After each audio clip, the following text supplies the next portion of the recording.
Do you ever feel lonely? Turns out you're more connected to other people than you think through networks we all are a part of. Today, you will get an introduction into network science. This is a simple network visualization. Let's look at its parts. This is a node. It can be represented by any shape. They can be given any ID, such as numbers, letters, or names.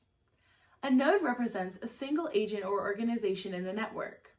Nodes can represent people, countries, or any other type of agent. This is a link or an edge. Links represent connections or communication between nodes.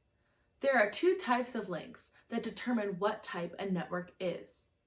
The first is a directed network, represented with an arrow. This shows that information is traveling from one node directly to another. The second is undirected, represented by a single line.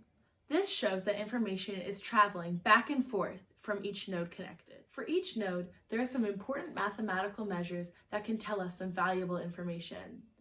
They describe different properties like influence and popularity.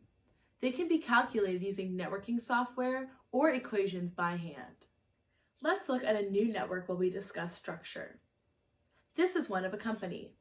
It's very important to look at a network structure. Here we can see a hub.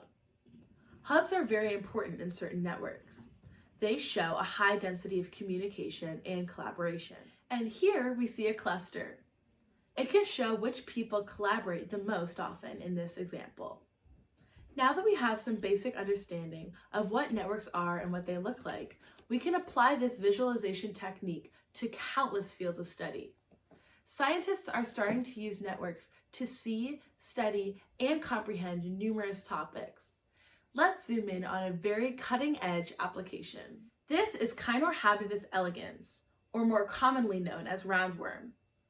Though tiny, this model organism has been used recently by scientists to study diseases, test drugs, and, the coolest in my opinion, unlock brain mapping.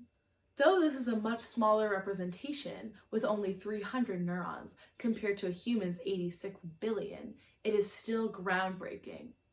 Maybe someday, with further research and some help from network science, scientists will be able to fully map the human brain.